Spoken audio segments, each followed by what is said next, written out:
Assalamualaikum warahmatullahi wabarakatuh. Perkenalkan, nama saya Suniati Suni SPD Hum. Saya berasal dari Sekolah Tinggi Ilmu Kesehatan Surya Global Yogyakarta. Saya adalah dosen agama mengampu mata kuliah agama. Pada kesempatan ini saya akan menjelaskan mata kuliah yang akan dijadikan bahan penilaian PDD UKT-PT bidang pengajaran untuk syarat Serdos 2025. Mata kuliah ini namanya adalah Agama Akidah Lanjutan, diampu atau dilaksanakan pada semester 2 atau semester genap. SKS-nya adalah 1 SKS, kode mata kuliahnya MPK P415. Saya akan menjelaskan mulai dari CPL sampai komponen penilaian. CPL mata kuliah ini ada 4, yaitu pertama adalah mampu menjelaskan akidah Islam yang benar, S1, menguasai konsep teoritis akidah yang benar dan mengerti aplikasinya, P3, mengidentifikasikan kasus-kasus yang sering terjadi dalam kehidupan sehari-hari berkaitan dengan aplikasi akidah Islam, KU3, mampu menyelesaikan fakta-fakta yang terjadi dalam dirinya dan masyarakat seputar aplikasi akidah Islam untuk KK1. CPMK-nya itu ada 5. Pertama, mahasiswa mampu memahami, membedakan, mendeskripsikan konsep akidah al-jamaah dengan firaq lainnya. Yang kedua, mahasiswa mampu menjelaskan dan memahami hal-hal yang merusak akidah seperti syirik, nifak, jahiliyah, hal yang merusak dan membatalkan iman. Yang ketiga, mahasiswa mengerti adab kepada Rasulullah, keluarga Rasul, sahabat, dan juga ulama. Yang keempat, mahasiswa mengerti dan memahami bid'ah dan upaya menjauhinya. Yang kelima, mahasiswa mengembangkan diri sebagai muslim yang moderat, menjauhi sikap kekerasan, dan berusaha menumbuhkan kecintaan kepada agama Islam. Adapun pengalaman belajar yang ingin dicapai pada mata kuliah ini adalah mahasiswa mampu memahami akidah Islam yang benar dan mampu mengaplikasikannya dalam kehidupan pribadi dan kehidupan masyarakat. Media pembelajaran yang dipakai adalah ceramah, diskusi, luring, daring, penugasan, dan identifikasi kasus. Toolnya atau alat yang digunakan untuk menyampaikan media pembelajaran ini adalah laptop dan LCD proyektor. Metode pembelajarannya mata kuliah ini adalah metode pembelajaran POD atau Active Learning atau Undergraduate Method.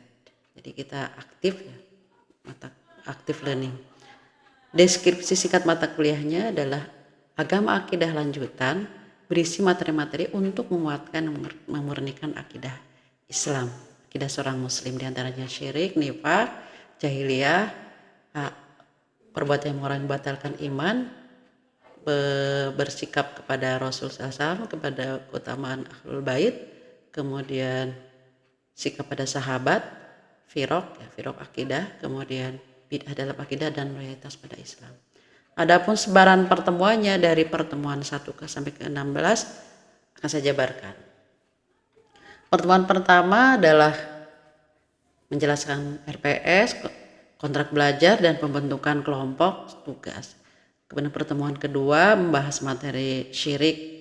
Kemudian pertemuan ketiga membahas materi nifak.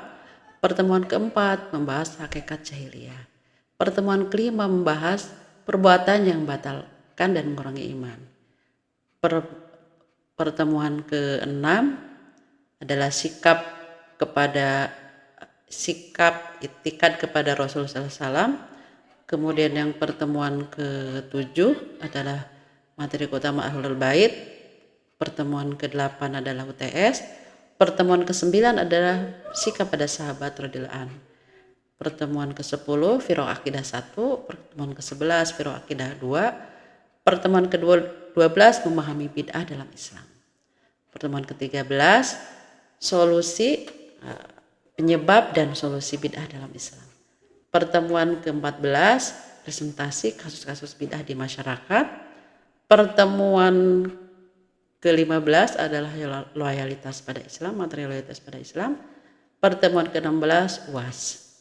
Adapun komponen penilaiannya adalah 20 presensi, keaktifan, sikap, atau attitude mahasiswa itu nilainya 20%. Nah, untuk menilai ini setiap pertemuan saya mencatat dalam satu rubrik. Jadi ada rubrik yang khusus per kelas. Kemudian untuk tugas 20%, untuk UTS 30%, untuk UAS 30%. Nah, rank penilaiannya bisa dijabarkan untuk kampus kami sebagai berikut. Kalau nilainya 85 atau lebih, nilainya adalah A, bobotnya 4, 75 sampai 84,9 nilainya AB, bobot nilai 3,5. Kalau 70 sampai 74,9 nilainya B, bobotnya 3, 60 sampai 69,9 nilainya BC, bobotnya 2,5.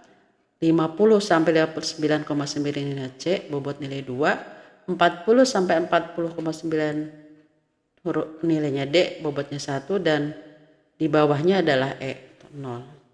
Nah, referensi yang saya gunakan adalah untuk mata kuliah ini adalah referensi dari ulama-ulama terdahulu dan ulama-ulama kontemporer. Juga riset-riset saya yang berkaitan dengan mata kuliah ini, dan juga referensi masa kini yang berkaitan dengan mata kuliah ini. Di samping itu saya membuat modul untuk sebagai pedoman untuk studi kasus bid'ah di masyarakat. Jadi pedoman biar lebih terarah gitu. Sehingga modul itu saya buat untuk di semester ini. Demikian penjelasan RP saya. Terima kasih, dan untuk video selanjutnya adalah video pembelajaran di kelas. Bismillahirrahmanirrahim. Assalamualaikum warahmatullahi wabarakatuh. Waalaikumsalam warahmatullahi wabarakatuh. Marilah kuliah pagi ini kita buka dengan baca basmalah, membaca Al-Fatihah, doa belajar, dilanjutkan dengan tilawah ayat berapa? Al-Baqarah dari ayat 233. Bismillah sadri wa yassirli amri walau data bilisani yaqahu qawla mabad. Gimana kabarnya pagi ini teman-teman semua? Alhamdulillah. Baik, semua datang ya? Baik, pagi ini kita akan belajar materi yang ke-15, pertemuan yang ke-15, yaitu loyalitas atau setia pada Islam. Nah, ini adalah capaian pembelajaran. Jadi ada berapa? 5. Ada konsep dan pengertian, landasan, kedudukan, dan hukum hak dan sikap loyalitas. Target sikapnya, kita kan target sikap agama ini kaitannya dengan afeksi dan psikomotorik. Afeksi adalah kesadaran beragamanya, itu tumbuh. Yang kedua adalah perilaku yang nampak atau yang dihasilkan atau yang ingin dihasilkan dari pembelajaran ini. Pertama, tumbuh kesadaran bahwa syahadat adalah dasar seluruh ajaran Islam. Dalam kehidupan kita setia pada apa aja?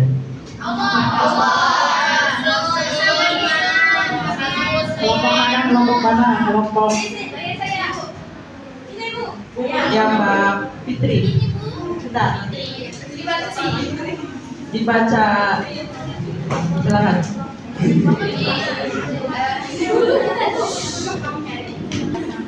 Setia itu ada setia kawan sampai akhir, habis itu setia pada Allah Subhanahu wa taala, setia pada Rasulullah Shallallahu alaihi wasallam, setia menjaga iman dan hati, setia mengejar mimpi besar, setia melayani tanpa pamrih, dan setia membahagiakan kedua orang tua.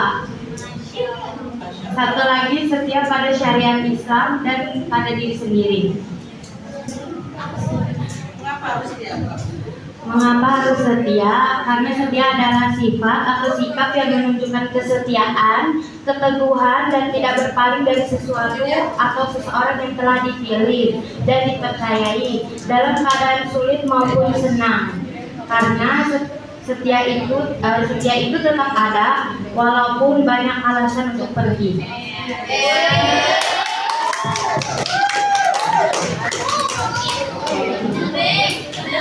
Harus alasan yang jelas untuk pergi, karena kesetiaan itu susah.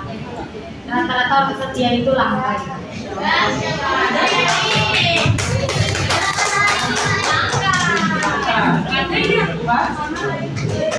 Jadi setia itu ada setia kepada Allah, setia pada teman sejati, setia dalam perjuangan, setia pada prinsip hidup, dan setia menjalankan tugas dan tanggung jawab.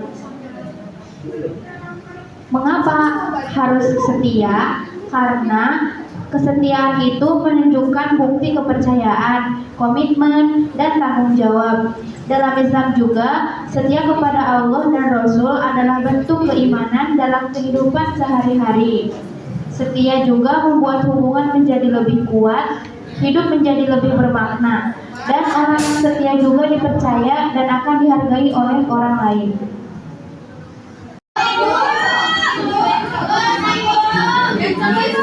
Belum selesai kata itu.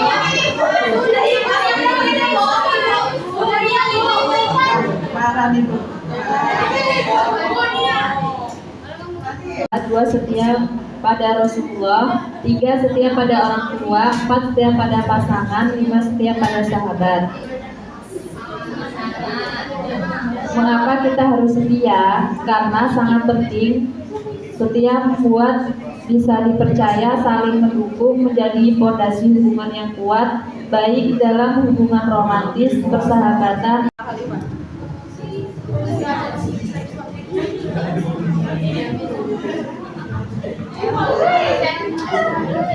Baik, menurut saya dan Paula, setia itu dapat setia kepada Allah SWT, kepada Rasul, kemudian setia kepada sesama Muslim, kemudian setia kepada kedua orang tua, kemudian setia dalam menepati janji. Jadi, mengapa kita harus setia? Karena setia itu penting dalam membangun karakter atau sifat, seperti dalam membangun kepercayaan dan hubungan yang baik. Contohnya setia kepada sesama Muslim dan dalam rangka mempererat tali persaudaraan, dan juga setia dalam bentuk janji. Apabila seseorang berjanji, maka janji itu harus ditepati dan dipenuhi. Orang yang menepati janji, salah satunya bentuk tanggung jawab terhadap janji yang dibuatnya. Terima kasih.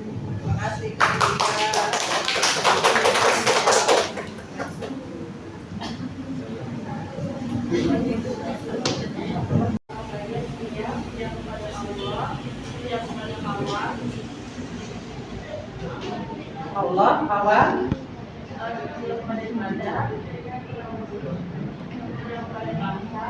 bangsa, setia hati, setia cinta. Masya Allah. Terima kasih Plot.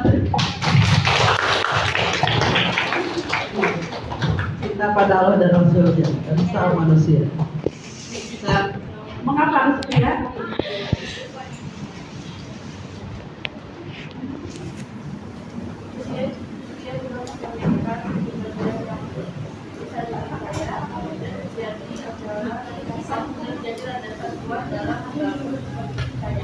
Menjadi landasan kuat.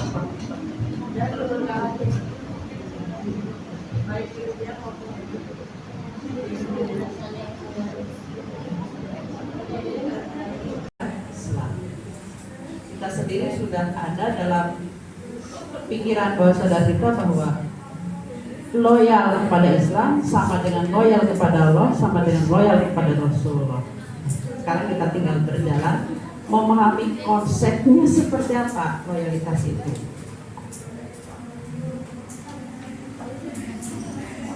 Baik, konsepnya adalah ini. Lihat, perhatikan. Nanti dibacakan lagi yang selanjutnya. Konsep loyalitas dari syahadatain. Bagaimana bunyi syahadatain? Wala ya wa asyhadu anna Muhammadan rasulullah. Sehingga konsepnya adalah la ilaha illallah Muhammadun rasulullah. La ilaha illallah, tiada Tuhan kecuali Allah, dan Nabi Muhammad utusan Allah. Nah, dalam konsep la ilaha illallah kita lihat ada kata la berarti nafi, meniadakan, ada kata ilah an-manfiu yang ditiadakan, dan ada kata ilah sebagai isbat yang menetapkan, dan kata ada Allah yang musbat yang ditetapkan. Ini harus kita berjalan dari sini konsep loyalitas dalam Islam. kepada ini. Jadi la ilaha illallah, la ilaha illallah. Mengapa kita harus konsep ini dikuatkan? Karena ternyata dalam kehidupan kita sebagai orang yang beriman, beragama, atau kehidupan manusia secara keseluruhan di muka bumi ini, ternyata konsep ilah itu bukan hanya Allah, tapi berbagai macam ilah. Kalau kata Imam Az-Zahabi di dalam buku Al-Kabair mengatakan ilah itu ada syajarin. Apa artinya? Al-ilah kasyajarin, seperti pohon, hajarin apa? Batu, syamsin matahari, komarin bulan, syaihin syekh tokoh yang dituankan, au malikin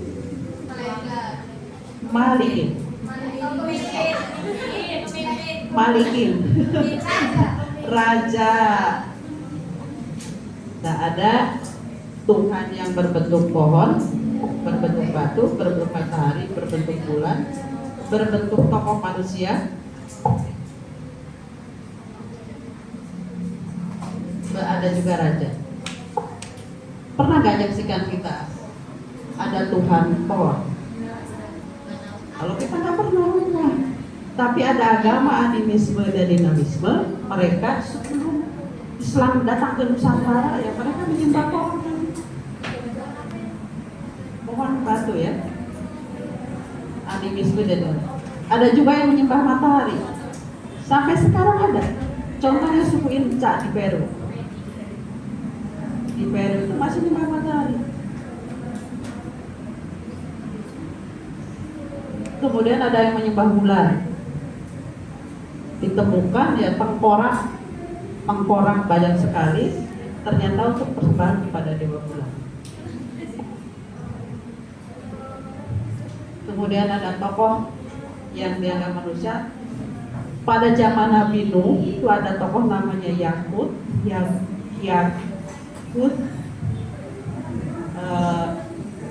Nahar, dan Yakur yang kita salin. Ini tokoh-tokoh yang awalnya orang soleh. Nah, kemudian setelah Nabi wafat kan biasanya ada penerusnya orang soleh. Nah, kemudian setelah tokohnya wafat dibuat patung disembah.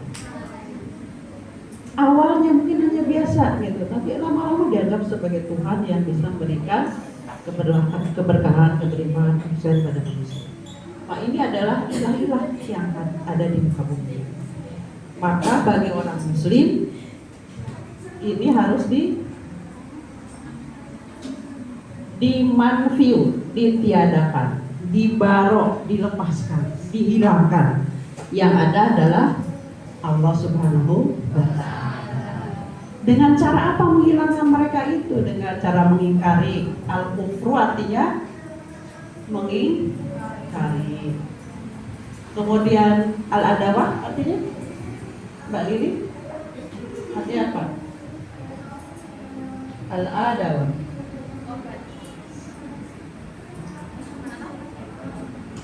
adawatun, bukan obat, Pak. Memusuhi.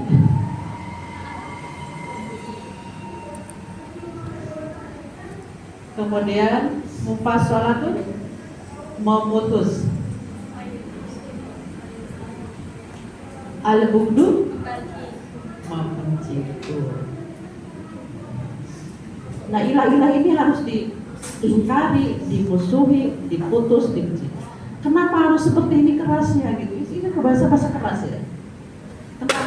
Karena kalau tidak dihujamkan dengan kekuatan akan kembali lagi.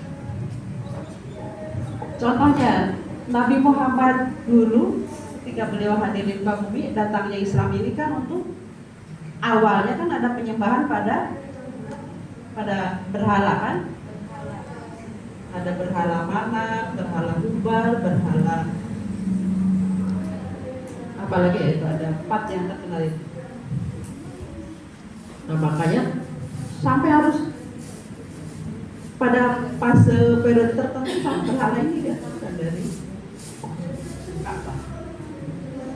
Jadi dimusuhi, diingkari, diputus sampai dihilangkan betul dari Ka'bah dan seputarnya. Coba kalau teman-teman ke Makkah sekarang sudah nggak ada lagi namanya berhala. Sudah betul-betul bersih dan Islam datang sebagai cahaya yang yukhrijuna semua manusia minas zulumati ila nur, dari kegelapan menuju cahaya. Kegelapannya apa? Menyembah berhala, menyembah Tuhan-Tuhan selain Allah, menuju cahaya, yaitu dengan menyembah kepada Allah Subhanahu wa Ta'ala. Sampai sini bisa dipahami. Ya, maka kalau sudah dihilangkan, kita isbatkan Allah, ditetapkan Allah dengan cara apa? Taat. Taat itu apa tujuannya? Ya, kita isbatkan sekarang dengan cara taat. Kalau ini kesini ya. Kemudian nasru artinya apa? Menolong. Kurbu Mas Ubay sama Mas Azam kurbu dekat. Qarib ya, sahabat karib. Kemudian mahabbah, insya Allah cinta. Sudah ada nggak dalam diri kita? Sudah sudah ada belum cinta? Ada. Pada siapa aja? Allah, pada orang tua, Rasulullah. Diri kita ada nggak? Ya, diri kita harus dicintai. Kalau nggak dicintai, kami depresi, stres, nggak menerima diri kita apa adanya. Padahal diri kita hebat loh. Udah ada hidung untuk napas, telinga untuk mendengar, mata untuk melihat, normal semua karunia yang maha dahsyat dari Allah. Kita syukuri. Maka kita isbatkan Allah sebagai Tuhan kita satu-satunya. Dalam surat 60 ayat 5 ya. Inna bura'arum minkum wa ma ta'buduna min dunillahi kafara bikum wa bainana kafara bikum, apa ya? Inna bura'arum minkum wa ma ta'buduna min dunillahi kafara bikum bainana wa bainakum adawatan ba'da hatta tu'minu billahi. Sampai hanya menyembah Allah satu-satunya dalam kehidupan kita. Yang lain sudah diberi, diputus, dikari, dimusuhi dan ya, sampai sini bisa dipahami ya tentang Allah. Baik, kita ke Muhammad Rasulullah. Memurnikan agama ini hanya untuk Allah, tidak dicampur dengan penyembahan kepada Tuhan selain Allah, tapi mukhlis, ikhlas hanya kepada Allah. Ini bekal untuk kita sampai di akhirat bahagia. Karena hanya 2 amal yang diterima oleh Allah. Pertama ikhlas, yang kedua syawal. Itu kata Budaya bin Iyad. Ikhlas itu ya ikhlas kepada Allah. Syawal benar ada aturan syariat.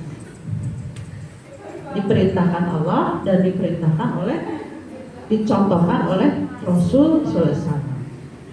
Kalau tidak dicontohkan ibadah, kemarin sudah masuk ya. Kalau yang benar-benar tidak dicontohkan termasuk yang bid'ah gitu kan, materi kemarin juga sama landasannya untuk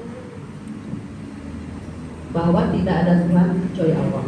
Pak Budun harus menyembah. Menurut surat Al-Anbiya 25. Kemudian surat Al-Qasas 88 sama tentang konsep la ilaha illallah. La ilaha illallah Tidak ada Tuhan kecuali Allah. Wala tad'u ma'a ilahin akhar, la ilaha illallah, sama juga ini, sama dengan di atas. Dan kemudian ini dalam konsep cinta, dalam konsep cinta kepada Allah, makana qala salasa makana fihi wajadah lawatal iman. Ayaqunallaha wa rasul ahaba ilaihi nasuhu wa yubi bermar'a ayyuhu ilallah wa yaqra ayyudal yaqfi fa yaqra ayyudal fabina.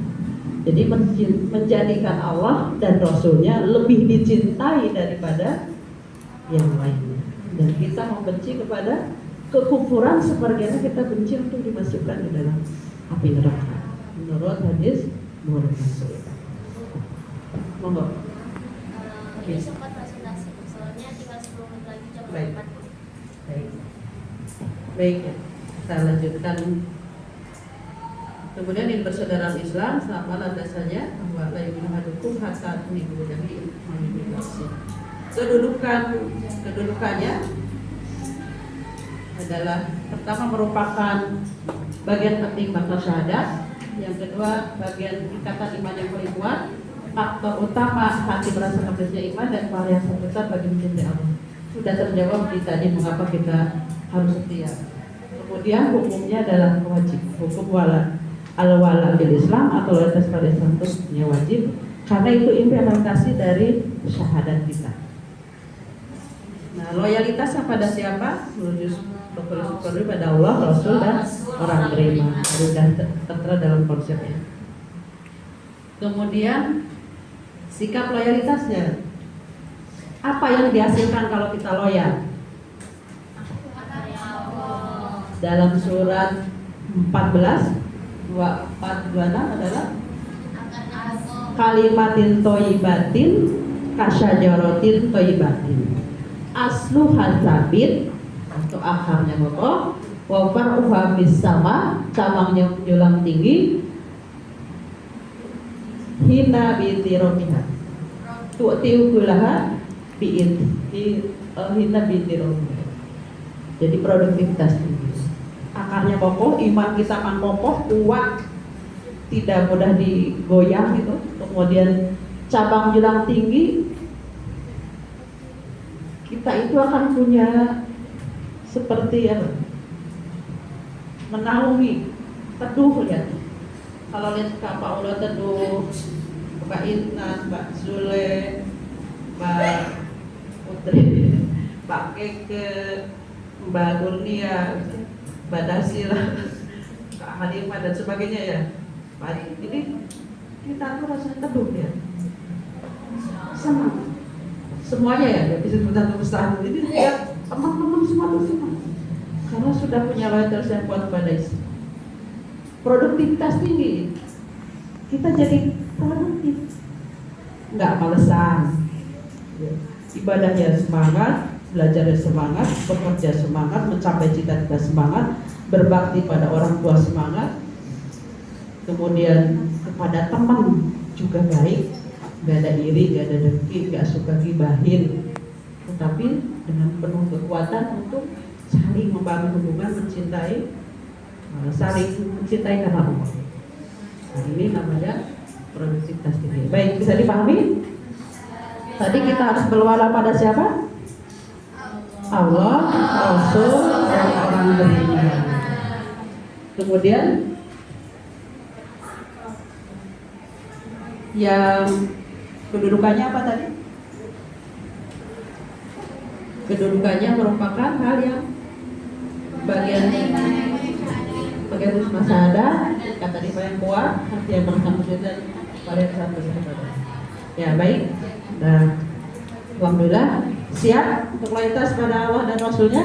Siap. Loyalitas pada Islam.